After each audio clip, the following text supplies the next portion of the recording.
Facebook Christ de vie, à qui je dis bonjour et bienvenue à Témoignage de vie ce matin. Bonjour Salomon Albert, bonjour à tous les auditeurs de la radio Fréquence Vie, la 91.1 FM, bonjour à tous ceux qui nous regardent. Également,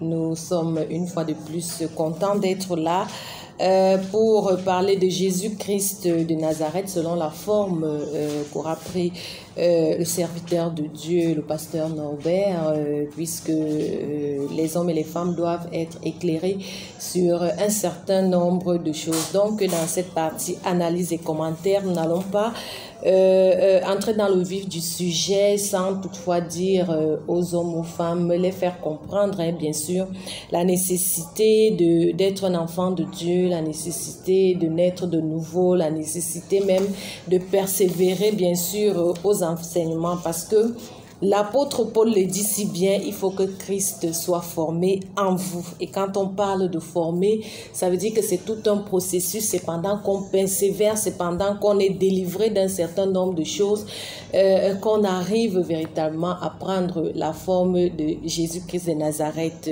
J'aime particulièrement ces versets bibliques qui parlent de l'argile, du potier et de l'argile. Voilà. Donc le potier doit forcément donner une forme, bien sûr, à l'argile. Et il y a également une forme qu'on doit avoir quand on a Jésus-Christ de Nazareth. Ça, c'était pour des personnes qui sont déjà nées de nouveau. Et pour les amener, bien sûr, à continuer à persévérer, à ne pas se décourager. Si Jésus-Christ lui-même a eu des épreuves, vous aussi, enfants de Dieu, vous allez faire face à toutes ces choses. Mais la Bible nous encourage en disant que les souffrances du temps présent ne sont rien comparé bien sûr à la gloire qui est à venir. Pour ceux qui ne sont pas encore nés de nouveau, l'occasion vous est également offerte de saisir la pêche que Dieu vous tend. Parce que si vous écoutez une émission comme celle-ci, si vous écoutez la radio Fréquence Vie, c'est parce que le Seigneur a quelque chose à faire dans votre vie. Et j'apprécie encore ce que le pasteur Norbert avait dit quand il avait parlé de choix. Voilà, c'est un choix. Jésus-Christ vous a choisi. Parce que quand vous écoutez une émission comme celle-ci, ce n'est pas en vain, ce n'est pas au hasard. C'est pour que vous puissiez comprendre un certain nombre de choses. Parfois, c'est une situation qui vous concerne. Parfois, ce qui est dit vous concerne et Dieu veut véritablement résoudre votre problème.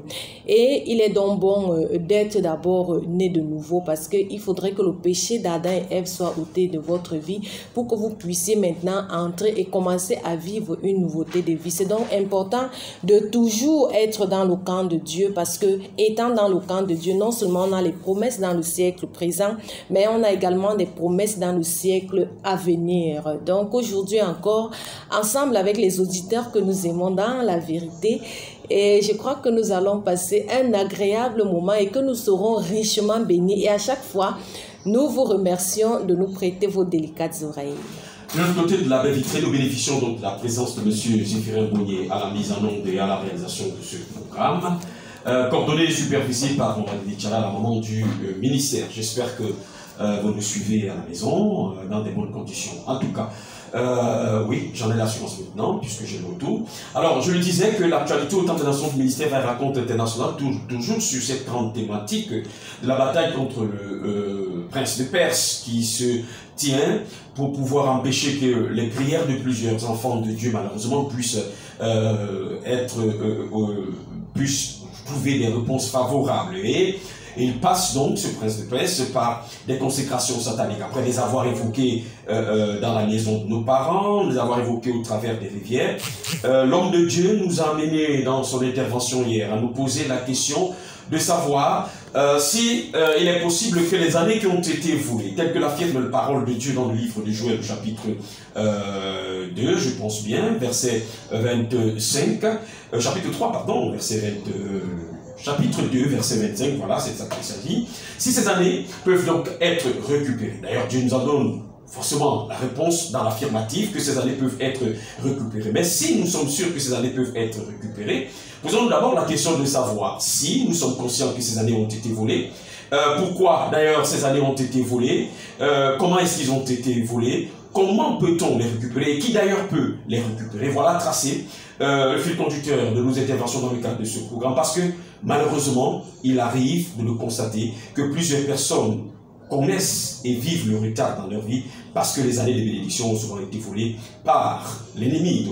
Bien sûr, un retard parfois qui n'est pas à rattraper.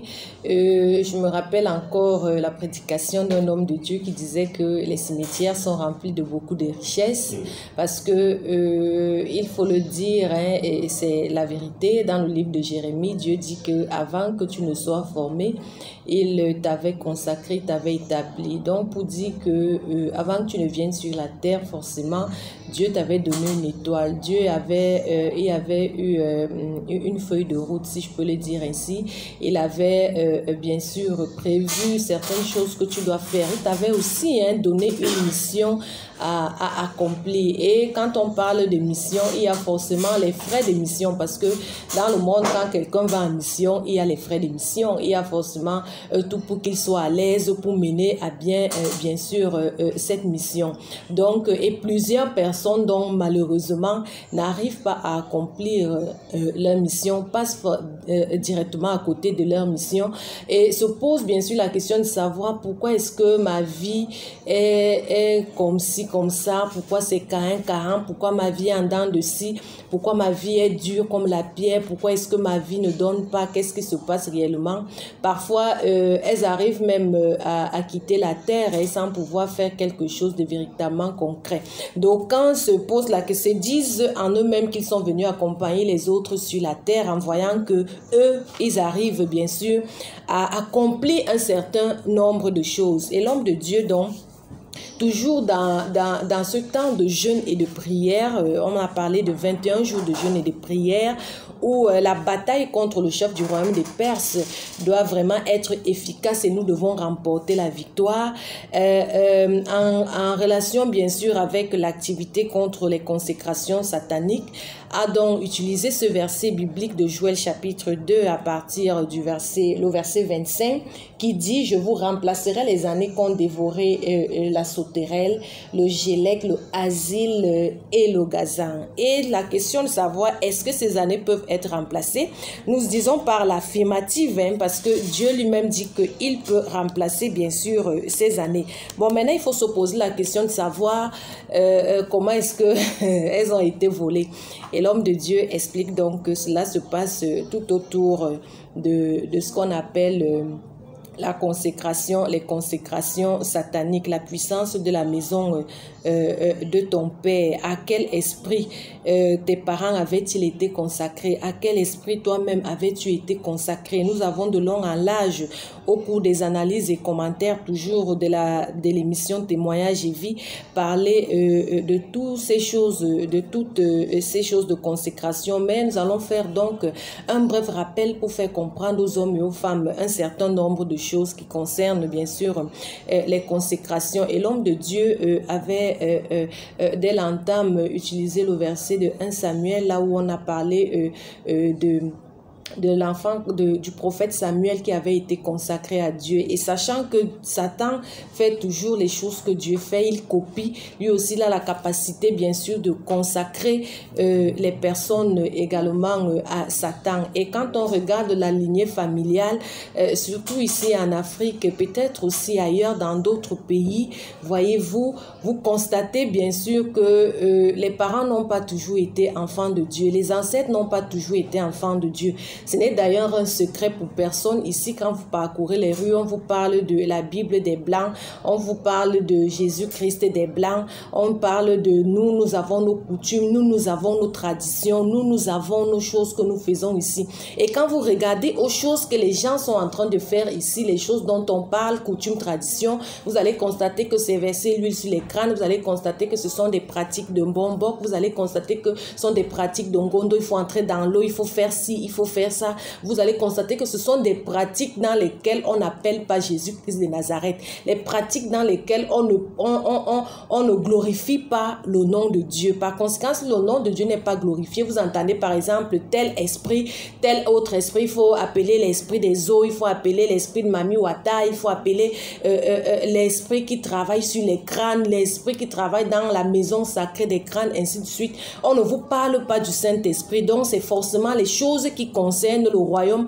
du monde des ténèbres. Et c'est donc à ça que les parents se sont vautrés, les ancêtres se sont vautrés. Et automatiquement, quand vous naissez dans une famille où on s'est activé à faire toutes ces choses, vous êtes automatiquement consacré donc au monde des ténèbres, à l'esprit qui travaille dans votre famille. Et cet esprit a donc la possibilité de faire de votre vie ce qu'elle veut. Pourquoi? Parce que lorsque vous êtes dans la désobéissance, lorsque vous êtes dans le péché, Satan a le droit légal de pouvoir travailler dans votre vie comme il veut. Il peut vous cribler comme le froment et de la manière qu'il veut.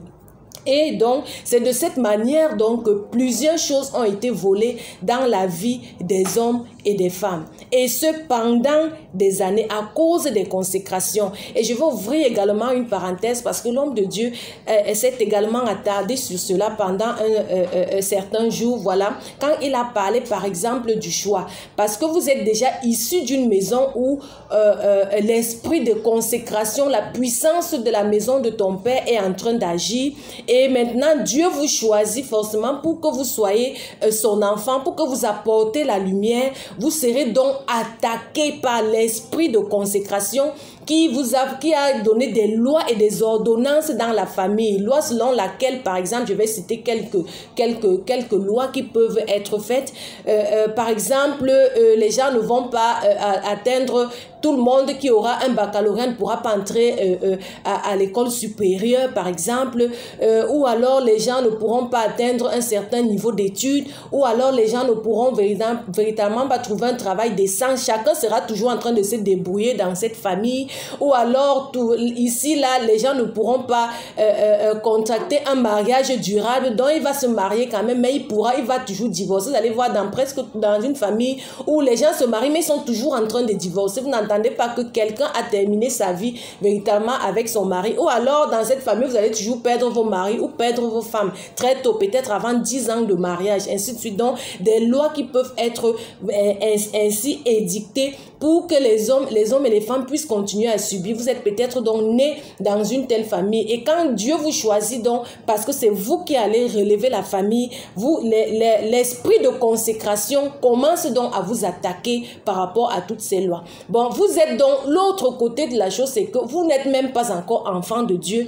mais sachez donc que cet esprit de consécration continue donc à travailler dans votre vie, et maintenant vous impose des souffrances. La raison pour laquelle vous vous posez la question, pourquoi est-ce que rien ne va? Qu'est-ce qui ne va pas dans ma vie? Je fais des efforts, je fais tout ce qu'il y a à faire, mais je n'arrive pas à atteindre le but. J'ai pris la décision, par exemple, que cette année, je vais accomplir tel ou tel projet. J'ai bien sûr les moyens, mais quand tu commences à économiser, quand tu commences à garder, une situation arrive toujours et fait en sorte que ce que tu avais gardé et prévu pour accomplir tel ou tel projet, l'argent finit par partir d'une manière comme d'une autre, et tu te retrouves toujours à la case de départ, au point zéro, parce que l'esprit de consécration a un seul but: te ramener à la case de départ, faire en sorte que tu puisses toujours être en train de recommencer à zéro. À un moment donné, il lâche un peu. L'homme de Dieu, le docteur Tchali Somba, expliquait parfois cela. Il disait que c'est un peu comme on a attaché une chèvre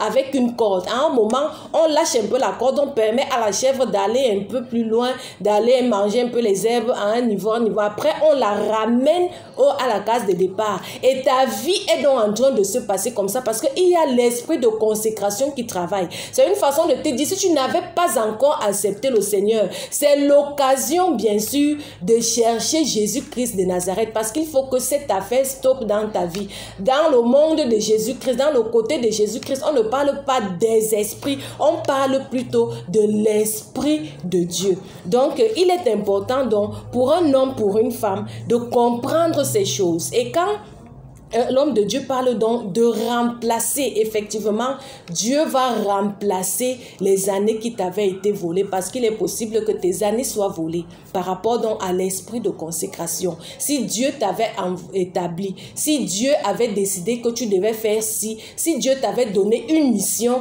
et il a également donné les frais de mission, Satan a la capacité non seulement de voler les frais de mission, mais également de te détourner de la mission pour laquelle tu es venu, bien sûr, sur sur la terre. Donc, il est important pour un homme, important pour une femme de comprendre donc il est possible qu'il y ait vol dans ta vie. Si nous allons dans le livre de Lamentation, le chapitre 3, et pense à partir du verset 22, Dieu dit que tous les jours, il renouvelle ses bontés. Je vais paraphraser, les auditeurs peuvent lire cela. Dieu dit qu'il renouvelle ses bontés dans la vie des hommes et des femmes tous les jours. Donc, il est donc question que chaque jour, qu'il y ait une bonté qui soit dans ta vie. Comme aujourd'hui, il y a des bontés que Dieu a renouvelées dans ta vie. Mais ta vie continue à être dure comme le caillou. Mais ta vie continue à connaître des problèmes. Qu'est-ce qui se passe? L'homme de Dieu explique, le pasteur Norbert, que c'est l'esprit de consécration qui vient donc maintenant pour attaquer cela. Encourager donc les hommes et les femmes aujourd'hui en disant que Dieu, effectivement, peut remplacer les années qu'ont volé le Gélec, le Gazan et le asile.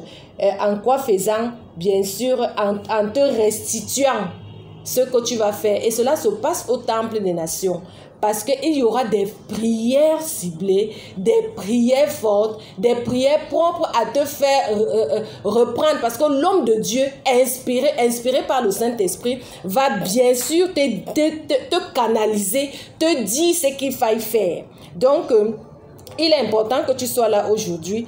Tu ne dois pas manquer aujourd'hui à cette prière pour continuer dans ce temps de jeûne et de prière, parce que le prince de Perse doit forcément tomber, et cela se passe pendant que tu persévères, parce que ce qui s'est passé hier, aujourd'hui ce sera une nouvelle formule. Il faut donc que tu sois là pour que tu puisses entrer, aller d'étape en étape, parce que quand on parle d'esprit de consécration, il ne va pas lâcher prise. Quand Satan s'est accaparé de ta chose, quand Satan s'est accaparé de toi, il ne va pas lâcher prise. Et l'homme de Dieu a également révélé que quand tu vis dans une maison, là où les gens sont dominés par l'esprit, un esprit de consécration satanique, parce que tu manges la nourriture issue de cette maison, parce que tu dors dans la maison là, parce que tu utilises les choses dans cette maison là, tu entres donc forcément dans cette atmosphère, dans cette prison, je veux le dire, de l'esprit de consécration. Et cet esprit de consécration a donc la possibilité de te voler les années. Parce que si Dieu renouvelle ses bontés dans ta vie chaque jour, ça veut dire que chaque année, il y a quelque chose que tu devais accomplir. Il y a des choses que tu devais accomplir à 16 ans, c'était prévu dans le calendrier de Dieu. Tu devais le faire à 16 ans, mais à 25 ans, à 35 ans, tu n'as toujours pas fait ces choses. Parfois, quand tu étais encore petit, tu disais que quand j'aurai tel ou tel âge, j'aurais déjà accompli ci, j'aurais déjà accompli ça, j'aurais déjà fait ceci ou j'aurais déjà fait cela. Mais tu te rends compte que 15 ans, 20 ans plus tard, tu n'as même pas encore fait une seule chose. Ce sont donc des choses qui ont été volées. Parce que comme tu avais le sentiment que tu aurais déjà fait ceci ou cela, ça veut dire que Dieu avait mis en toi la capacité de faire ces choses. Mais le temps a passé, les jours se sont écoulés et tu n'as pas pu véritablement faire ces choses. C'est donc de ça qu'il est question, que Dieu te remplace dans ces années. Dieu a donc la capacité de te remplacer ces années. C'est donc de ça qu'il est question. Tu commences donc à examiner et commencer à comprendre, que tu sois chrétien ou que tu ne sois pas chrétien.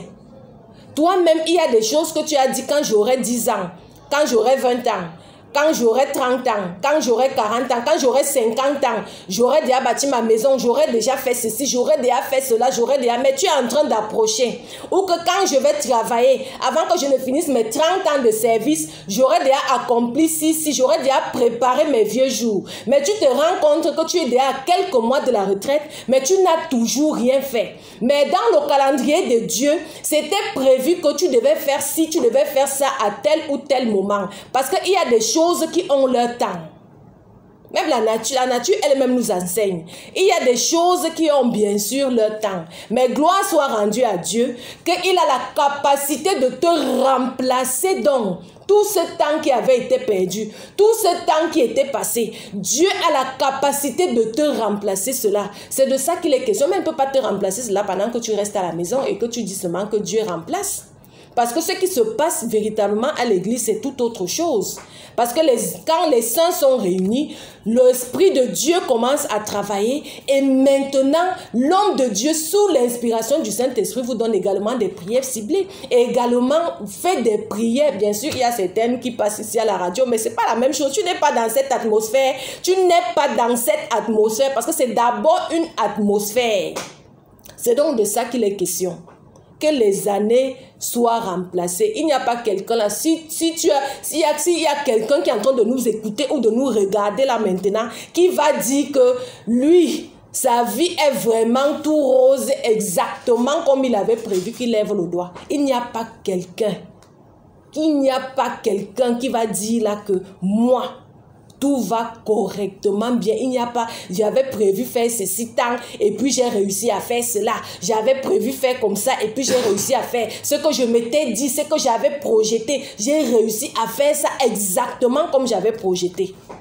Sinon, c'est que les esprits de consécration n'attaquent pas. Parce que même étant des enfants de Dieu, ça continue à t'attaquer. Ça continue à t'attaquer. Donc, il est question que Dieu te remplace. Que Joël chapitre 2, le verset 25 puisse effectivement s'accomplir dans ta vie. Et maintenant, tu dois prendre également les dispositions qui sont propres à cela. Si tu n'es pas encore né de nouveau, tu dois d'abord venir au temple des nations. Les hommes de Dieu sont là pour qu'on te conduise à la nouvelle naissance. Pour que le premier travail soit fait. Afin que le deuxième travail de remplacement soit fait. Parce que quand tu n'es même pas né de nouveau, sache que toutes tes années avaient été volées. Toutes tes années avaient été volées. Tu n'es pas en train de vivre la vie que tu dois vivre. À moins que tu es parti maintenant contracter encore l'esprit de consécration qui agit dans ta vie, t'a poussé maintenant à aller chez les marabouts, chez les féticheurs, à entrer dans les sectes pernicieuses pour pouvoir avoir l'argent. Tu as donc réussi à bâtir une maison, faire ci, faire cela. Mais pendant que tu as fait toutes ces choses-là, tu sens toi-même en toi-même, tu sais que ton esprit n'est pas tranquille. Tu te sens le plus malheureux du monde. Tu envies même les personnes qui n'ont pas contacté toutes ces alliances avec le monde des ténèbres. Donc, ayant même contacté ces alliances, il est possible que tu puisses également sortir de cette affaire. Quand tu rencontres donc les hommes de Dieu pour qu'on te fasse des prières en bonne et due forme, des prières ciblées. C'est donc de ça qu'il est question. Tout le monde est victime de cette affaire de vol d'année.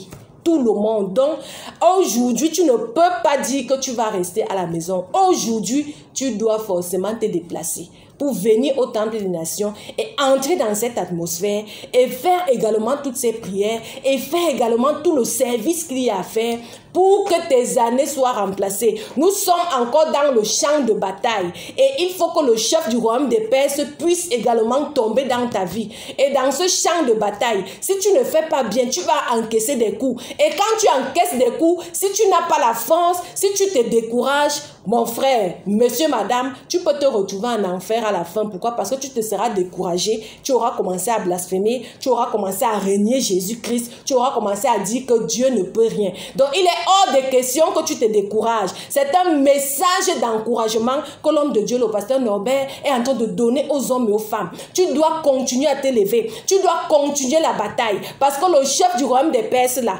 dans 21 jours de jeûne et prière, il doit forcément tomber. Le remplacement des années doit commencer dans ta vie. C'est de ça qu'il est question. Tu ne peux pas dire que je me décourage. Véritablement, j'avais déjà fait ceci, j'avais déjà fait cela. Jésus a dit qu'il faut persévérer jusqu'à la fin. Est-ce qu'il a dit que, bon, comme tu avais déjà persévéré un peu, comme tu avais déjà écouté un peu, il faut que tu arrêtes d'écouter? Non. Quand lui-même il dit au sujet de sa parole qu'il faut méditer la parole jour et nuit. Est-ce qu'il a dit que comme tu as médité hier, ne médite pas aujourd'hui? Non. Chaque jour, c'est jour et nuit, que ça ne s'éloigne pas de ta bouche. Donc, il est question que tu te lèves encore, même si tu avais connu quelques faiblesses et que tu t'étais un peu affaibli par rapport à l'esprit de consécration qui est venu t'assommer, qui est venu encore t'attaquer, qui a fait une attaque où tu t'es posé la question que est-ce que Dieu ne me voit pas? Je te rassure que Dieu te voit, mais il faut que tu sois toujours bouillant, il faut que tu sois dans le champ de bataille, il faut que tu prennes véritablement véritablement tes armes et que tu continues le combat parce que tu dois combattre le bon combat et achever la course. Il est question que tu achèves la course. Donc, aujourd'hui, il faut que Dieu te remplace les années et il a la capacité de le faire. Il ne le fera pas quand tu vas rester à la maison couché. Il le fera quand tu vas te lever et que tu vas venir au milieu des frères et que tu vas venir dans l'assemblée des saints et que tu vas te mettre effectivement également à prier, à faire des prières de feu, à faire des prières de flamme, à revendiquer effectivement ton droit parce que Dieu fait 50%, toi aussi tu dois faire 50%. Nous sommes ouvriers avec Jésus-Christ de Nazareth. Donc Dieu fait sa part, toi aussi tu dois faire sa part. Dieu a dit que demandez et je vais vous donner. Est-ce qu'il ne sait pas que tes années sont volées? Il sait. Maintenant il faut que tu demandes. Tu demandes que les années soient remplacées et il va donc te donner. Donc c'est de ça qu'il est question. Sois donc là aujourd'hui, ne manque pas parce que c'est important également pour ta vie. C'est important pour ta santé spirituelle parce que tu ne dois pas régner Jésus-Christ de Nazareth. Et Satan étant rusé, il use donc de cette ruse de manière subtile, en connivence avec les esprits de consécration qui travaillent dans la vie des hommes et des femmes pour faire en sorte que tu puisses quitter le chemin et te retrouver dans bien de tourments plus tard. Parce que quand tu quittes le chemin, tu commences toujours à te donner des raisons, et c'est lui qui t'inspire. L'esprit de consécration t'inspire. Donc tu ne connais pas la maison dans laquelle tu vis. Peut-être même que tu es en location. Peut-être que tu ne vis pas dans la maison familiale. Mais là-bas également où tu vis, tu ne connais pas l'esprit qui agit dans le bâtiment qui a été construit. Tu ne connais pas comment le bâtiment là a été construit. Parfois tu arrives dans une telle maison, tu te retrouves en train d'avoir seulement les enfants malades, en train de trop dépenser, en train de te poser la question, mais je ne sais pas ce qui m'arrive. Depuis que je suis entrée dans cette maison, je ne comprends pas ce qui se passe. Ainsi de suite, ainsi de suite. Donc l'esprit de consécration, parce que quand l'homme de Dieu dit que quand tu habites dans une maison, ça peut être un immeuble qui a été bâti, mais tu ne connais pas sur quoi cet immeuble avait été bâti. Le bailleur ne viendra jamais te dire que j'ai construit ma maison si j'ai mis tel ou tel esprit. J'ai construit ma maison si j'ai enterré les chats, j'ai enterré les pièces d'argent, j'ai enterré ceci ou cela. Pour que les gens qui viennent habiter, que je puisse m'enrichir derrière eux, tu ne connais pas cela. Donc il est question que tu sois donc toujours bouillant, que tu sois dans l'atmosphère du Saint-Esprit, parce que tu ne connais pas. Le diable rôde comme un lion rugissant. Il cherche qui est-ce qu'il va dévorer. Donc il est question pour toi que toi aussi tu sois bouillant avec le Saint-Esprit afin de détruire partout où tu arrives les puissances du monde des ténèbres, parce que tu as l'autorité, parce que tu as le pouvoir. La Bible dit que dans le livre de Psaume, Dieu te dit que